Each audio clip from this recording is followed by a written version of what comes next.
This is One Sentence News, a daily podcast featuring 3 news stories with a sentence-long summary and 1 sentence of context apiece. I'm Colin Wright.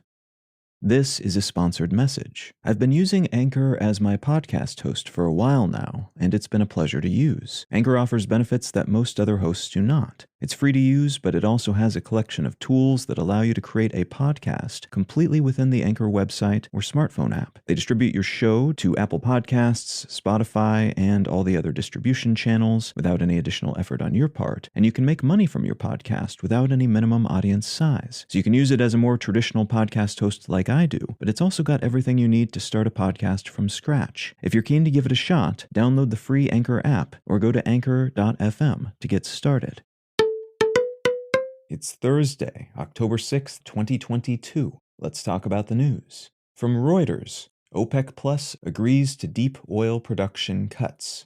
The OPEC Plus oil cartel announced a decision yesterday to cut oil production by 2 million barrels per day, which is about 2% of global supply, a move that U.S. President Biden called disappointing and short-sighted. This move is intended to goose the price of oil in the midst of a slowing global economy, and some Western governments have suggested that Saudi Arabia's decision to support this supply cut demonstrates their support for Russia, which stands to benefit from increased oil prices. But the Saudis have dismissed that accusation. This increase will likely worsen an already pretty devastating energy supply shortage around the world, and in Europe in particular, and could lead to issues for Biden and the Democrats, as higher gas prices at the pump tend to spark bad feelings toward whomever is in office at the time, during U.S. election season.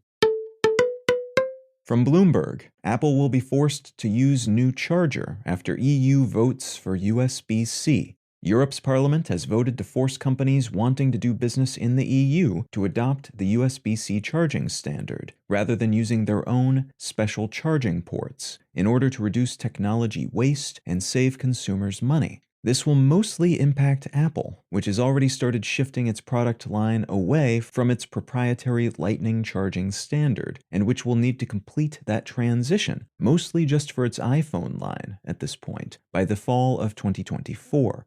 This is generally being seen as a pretty hands-on decision for a governing body to make, but it will reportedly save consumers collectively around $250 million a year, as they won't have to buy multiple chargers and cables for their various devices, and it will prevent the creation of an estimated 11,000 tons of electronics-related waste each year for the same reason.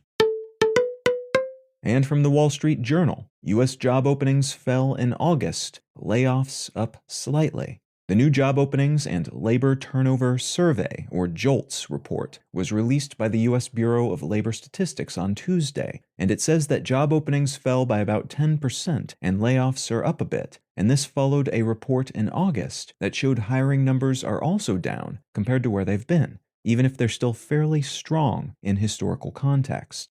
This new report, though not horrible, is the worst JOLTS that we've seen in a while, which is good in a way because it suggests to some that the US Fed might not boost interest rates too much higher before plateauing and eventually dropping their key interest rate sometime next year, and that possibility fueled a couple of days of steep stock market climbs. Comments from the Fed since then have tamped down on that bullish theory, however, and instead suggest that the Fed will probably keep the stove on high for a while, at least until we've seen several reports of this kind, rather than just the one.